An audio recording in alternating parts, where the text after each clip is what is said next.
के भीनमाल में प्रियंका गांधी जनसभा को संबोधित कर रही हैं। आपको सुनवाते हैं। है कि नहीं?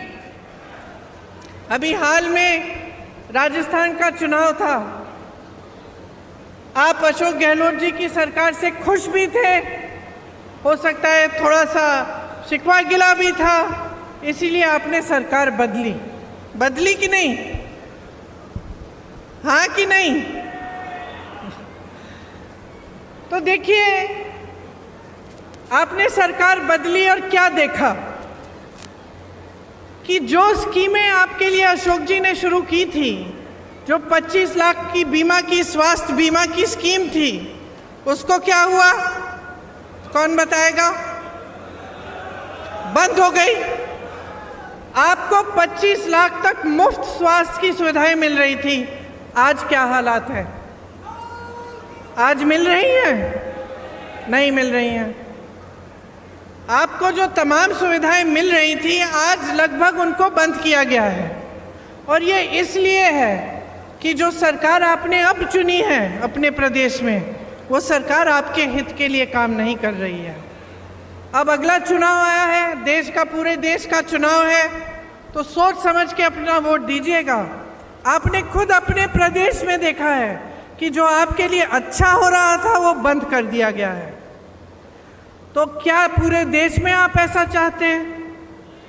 तो ये तय करने का समय है कि आप चाहते क्या हैं। आजकल चुनाव के समय एक अजीब सा माहौल बन गया है। आपने देखा होगा, आपके ध्यान को भटकाने वाली सारी बातें हो रही हैं। बड़े बड़े प्रचार हो रहे हैं, अजीब सी बहकी बातें हो रही हैं। आपने सुना होगा, प्रधानमंत्री जी के भाषण सुने होंगे, कहाँ की बातें करते हैं। अभी राजस्थान आए तो अपने भाषण में कह डाले कि आपके जन जन के आराध्य बाबा रामदेव साहब, उनका जन्म कश्मीर में हुआ।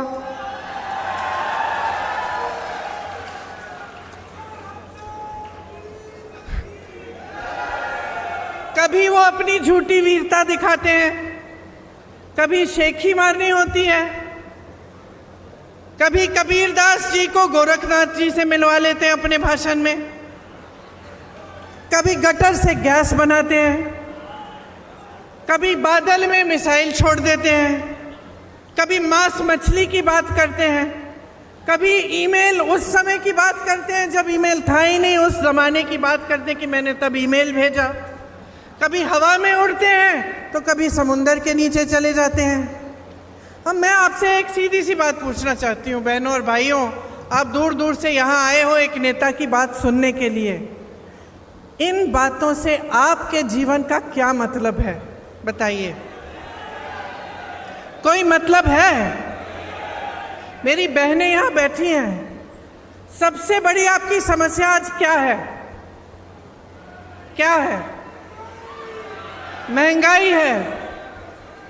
मुझे लगता है कि कुछ हो गया है मोदी जी को, समझ नहीं पा रहे हैं। क्या होता है ना, कई बार इतनी सत्ता हो जाती है कि लोग सच्चाई बताते ही नहीं हैं। घिर जाता है इंसान, चाहे उसकी संघर्ष की कुछ भी उसका अनुभव होता है, लेकिन जब सत्ता इतनी हो जाती है लोग डरते हैं, अधिकारी डरते हैं, जो साथ में काम करते हैं वो डरते हैं कि असलियत ना बताएं, तो वो इंसान कट जाता है जनता से। और मुझे सचमुच लगता है कि मोदी जी कट चुके हैं देश की जनता से। कैसी बातें कर रहे हैं, जब आपकी समस्याएं सीधी सीधी महंगाई, बेरोजगारी सबसे बड़ी समस्याएं। 10 सालों में आप बताइए मुझे, महंगाई घटी है? बेरोजगारी बढ़ी है कि नहीं? बढ़ी है ना। आपको मालूम है बहनों, आज 45 साल में सबसे ज्यादा बेरोजगारी ये देश देख रहा है। किसकी बदौलत? मोदी जी की 10 साल की सरकार रही है। आज कह रहे हैं कि सिलेंडर को 400 में बिकवाएंगे, तो पिछले इतने सालों से 1200 में क्यों खरीदवाया? मेरी बहनें सिलेंडर भर नहीं पा रही थी, तब कहाँ थे मोदी जी? चुनाव नहीं था ना बहनें, इसलिए चुनाव नहीं था। अब चुनाव आ रहा है तो सिलेंडर का दाम घट रहा है, चुनाव आ रहा है तो महंगाई घटाने की कोशिश हो रही है। नहीं तो अब तक पेट्रोल डीजल के दाम क्या थे? नहीं तो अब तक आप अगर दुकान जाती हैं, आजकल नवरात्रि का समय है, त्योहार का समय है, आप दुकान जाती हैं अपने बच्चों के लिए कपड़े खरीदने के लिए, अच्छे अच्छे कपड़े पहनेंगे इस समय, या कुछ खरीद और जूते खरीदने के लिए, या फिर सब्जी भाजी खरीदने के लिए अगर आप दुकान जाती हैं तो क्या होता है? घबराहट होती है कि नहीं कि आधी चीज़ें खरीद नहीं पा रही हैं? मुश्किल से आप पैसा इकट्ठा करती हैं। जब कोई बीमार होता है घर में तो इलाज के समय क्या होता है? जमीन बेच देते हैं, अपनी जमीन बेच देते हैं। बच्चों की शादी करानी पड़ती है तो क्या करते हैं? कर्ज लेते हैं। तो जब ये है आपकी स्थिति, जब आपका जीवन हर रोज आप संघर्ष कर रहे हैं, चाहे मेरी बहनें हों, चाहे मेरे भाई हों जो खेती का काम करते हैं, आप बताइए खेती में जो जो सामान आप इस्तेमाल करते हैं वो महंगे हुए कि नहीं? पेट्रोल डीजल तो छोड़िए, लेकिन हर चीज में आपको जीएसटी देनी पड़ती है कि नहीं? उससे क्या हुआ? आपकी मुश्किलें बढ़ी हैं। खेती किसानी में से जो नौकरियां, जो रोजगार मिलते थे वो बंद हो रहे हैं, क्योंकि खेती से कमाई नहीं हो रही है।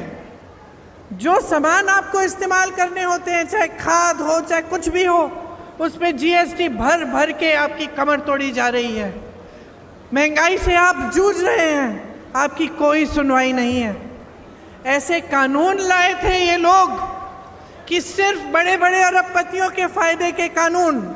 जब किसानों ने आंदोलन किया, दिल्ली में गए, महीनों के, उससे क्या हुआ? आपकी मुश्किलें बढ़ी हैं। किसानी में से जो नौकरियां, जो रोजगार मिलते थे वो बंद हो रहे हैं, क्योंकि खेती से कमाई नहीं हो रही है। जो सामान आपको इस्तेमाल करने होते हैं, चाहे खाद हो चाहे कुछ भी हो, उस पे जीएसटी भर भर के आपकी कमर तोड़ी जा रही है। महंगाई से आप जूझ रहे हैं, आपकी कोई सुनवाई नहीं है। ऐसे कानून लाए थे ये लोग कि सिर्फ बड़े बड़े अरबपतियों के फायदे के कानून। जब किसानों ने आंदोलन किया, दिल्ली में गए, महीनों के लिए सर्दी में बैठे, प्रधानमंत्री जी का घर कुछ किलोमीटर दूर था, प्रधानमंत्री मोदी जी निकले ही नहीं, बात नहीं की, सुनवाई तक नहीं की। ये नहीं सोचा कि लाखों किसान महीनों से सर्दी में बैठे हैं, उनकी कम से कम हम बात सुन लें। फिर क्या हुआ? उस समय उत्तर प्रदेश का चुनाव आ रहा था, उत्तर प्रदेश का चुनाव आ रहा था, किसान बैठे हुए थे बाहर दिल्ली के, महीने बीत गए, किसी ने पूछा नहीं। जैसे ही चुनाव आने लगा, मोदी जी ने काले कानून रद्द कर दिए। तो आप नीति समझिए और नियत समझिए। इनकी नियत ठीक नहीं है। इनकी नीतियां सिर्फ बड़े बड़े अरबपतियों के लिए हैं। आपने अभी कहा जमीन बेचते हैं अगर जरूरत पड़ती है। आपने कहा किसी की शादी होती है, जमीन बेचनी पड़ती है या कर्ज लेना पड़ता है। आपने देखा होगा कुछ दिनों पहले एक बड़े अरबपति के बेटे की शादी हुई। आपने देखा होगा कि किस धूमधाम से शादी की। ठीक है, बुरी बात नहीं है, जिसको जैसा करना है करे, लेकिन आपने कभी सोचा है कि इतना पैसा कहां से आ रहा है? इतना पैसा कहां से आ रहा है? इतना पैसा इसलिए है इन लोगों के पास क्योंकि मोदी जी ने इनके कर्ज माफ किए हैं। 16,000 करोड़ रुपए के इनके कर्ज माफ किए हैं। अब आप सोचिए, 16,000 रुपए का कर्ज था, माफ किया गया, और जो किसान सड़क पे बैठा हुआ अपना हक मांग रहा था, जो किसान 10,000 रुपए के लिए आत्महत्या कर रहा है, जो किसान कर्ज में डूब रहा है, उसका कर्ज माफ करने की बात ही नहीं।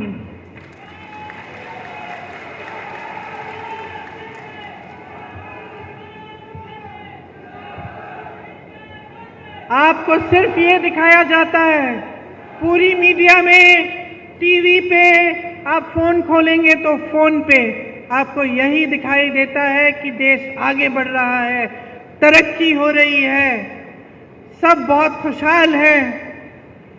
ये सच्चाई है क्या? जब आप देखते हैं कि बड़े बड़े प्रधानमंत्री, बड़े बड़े राष्ट्रपति आ रहे हैं देश में और G20 जैसे बड़े बड़े इवेंट हो रहे हैं, तो हम भी भारतीय हैं, हमें भी गर्व होता है। ऐसी बात नहीं है, आपको भी गर्व होना चाहिए।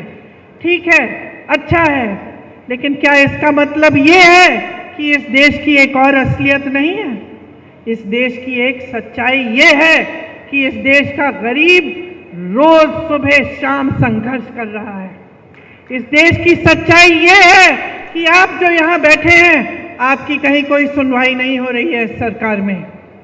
महंगाई बढ़ती चली जा रही है, बेरोजगारी बढ़ती चली जा रही है, और रोजगार देने के बजाय क्या कर रहे हैं? अग्निवीर जैसी स्कीम ला रहे हैं। राजस्थान ने, उत्तराखंड ने, हरियाणा ने, पंजाब ने, यूपी ने अपने बेटों को अब हमारे सरहद पे भेजा, शहीद होने के लिए भेजा। आज की बात नहीं है, पीढ़ियों से आप भेज रहे हैं। आपके दिलों में देशभक्ति की भावना है, आपके दिलों में देश के लिए प्रेम है। आप कहते हैं कि हमारे बच्चे जाएंगे, रक्षा करेंगे देश की, और आपके बच्चे जैसे ही नौजवान बनते हैं, दौड़ लगाना शुरू करते हैं। मैंने आंखों से देखा है। मैं जब गिरफ्तार हुई थी, किसानों का आंदोलन चल रहा था, मैं लखीमपुर खीरी में थी, यूपी में। उस समय कुछ किसानों को एक मोदी जी की सरकार के एक मंत्री ने कुचल दिया था। 6 किसान मर गए थे, शहीद हो गए थे। मंत्री के बेटे ने, शायद मंत्री ने जीप के टायर के नीचे कुचल डाला था। हम उन्हें मिलने जा रहे थे। उस समय पुलिस हमारे पीछे पीछे थी और हमें पकड़ने के लिए आई कि आपको गिरफ्तार करना, आप नहीं जा सकते, क्योंकि हम चाहते थे कि हम उनके परिवारों से मिलें। तो सुबह के 3:30 बजे थे, अंधेरा था अभी, और हम एक गांव के बाहर रुके हुए थे कि हम किस तरह से लखीमपुर खीरी पहुंचे पुलिस के बिना, कि पकड़े बिना। उस समय मैंने देखा कि 15-20 लड़के, नौजवान एक ग्रुप में दौड़ लगा रहे हैं। तो अचानक मैंने पूछा कि भाई ये क्या है?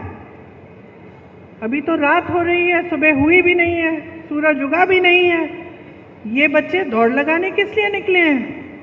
फिर वो रुके, उन्होंने बातचीत की हमसे, पता चला कि सेना के लिए तैयारी कर रहे थे। इतने से थे, अभी तो उनकी उम्र भी नहीं आई थी सेना में भर्ती होने की, लेकिन तैयारी तब से कर रहे थे। क्या उम्मीदें होंगी उनकी, क्या आशाएं होंगी, दिल में कैसी भावना होगी देशभक्ति की, और ये भी भावना कि अपने माता पिता के लिए बड़े होकर हम कमाएंगे, एक स्थायी रोजगार मिलेगा, सेना में हम भर्ती होंगे, हमारे माता पिता को गर्व होगा और हम उनका देखभाल कर पाएंगे।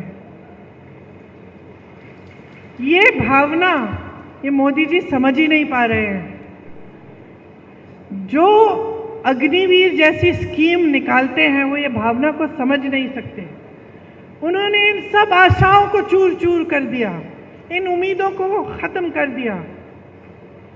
वो समझे नहीं कि सेना में भर्ती होने का मतलब क्या है नौजवानों के लिए और तमाम देश की जनता के लिए, समझ नहीं पाए। अब उन्होंने वही चीज़ चार सालों की कर ली। 4 सालों के लिए कौन करेगा? एक बच्चा आया हमारे पास मुंबई में, मेरे भाई की यात्रा थी, पास आया, रोने लगा। कहा कि आपको मालूम है 2 बार मैं भर्ती हो चुका हूँ, मेरा नाम आ चुका है सूची में, लेकिन हिम्मत नहीं हो रही है दीदी।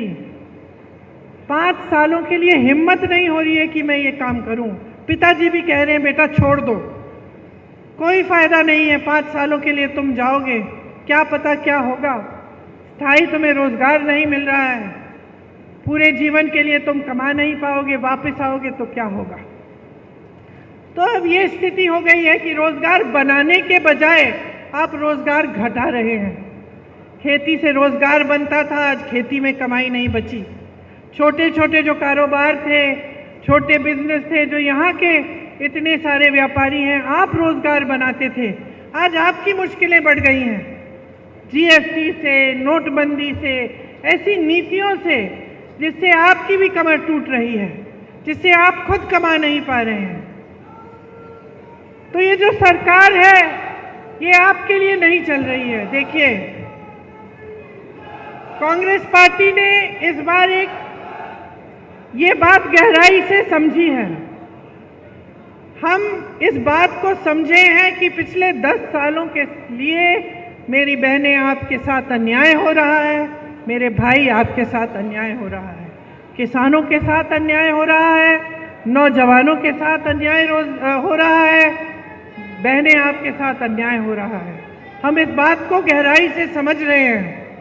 इसीलिए हम चाहते हैं कि हम ऐसी चीजें लाएं इस देश में जो आपको मजबूत बनाएं। जिस तरह से बड़े बड़े उद्योगपतियों के लोन माफ हो रहे हैं, जिस तरह से देश की पूरी संपत्ति इनको दी जा रही है, हवाई अड्डे इनके हो गए हैं, बड़े बड़े कारखाने इनके हो गए हैं जितने सरकारी थे जहां से रोजगार मिलते थे, बंदरगाह इनके हो गए हैं। हम चाहते हैं कि ये सारी संपत्ति वापस आपके हाथों में आए,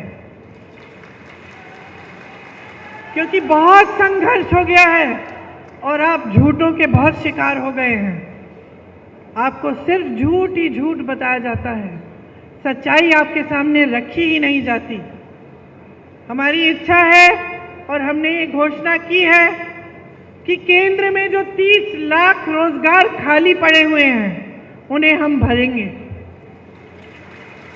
अगर एक नौजवान स्नातक पास होता है और उसको नौकरी नहीं मिल रही है, हम उसको अप्रेंटिसशिप के तौर पे, जैसे जो अमीर लोग होते हैं उनके बच्चे पढ़ाई करते हैं, उसके बाद उनको 1 साल के लिए किसी के में जॉब लगा देते हैं, 1 साल के लिए उनको थोड़ा बहुत पैसा कमा लेते हैं और वो सीख भी लेते हैं। लेकिन गरीबों के लिए ये मौका नहीं मिलता। तो हमने कहा है कि हम आपके लिए ये मौका बनाएंगे। जो बच्चे स्नातक पास हैं उनको 1 लाख रुपए मिलेंगे अप्रेंटिसशिप करने के लिए। जो गिग इकोनॉमी में काम करते हैं, मतलब जो डिलीवरी के होते हैं, डिलीवरी स्कूटर पे डिलीवरी करते हैं या इस तरह के काम करते हैं, उनकी आजकल सामाजिक सुरक्षा नहीं है। हम उनको सामाजिक सुरक्षा देंगे। 5,000 करोड़ का हम एक फंड बनाएंगे जो सिर्फ नौजवानों के लिए होगा। आप ताली बजा रहे हैं, नौजवान हैं, अगर आप एक छोटा सा अपना कारोबार शुरू करना चाहेंगे, एक स्टार्टअप बनाना चाहेंगे, अपना छोटा बिजनेस, तो इस फंड से आपको पैसे मिलेंगे।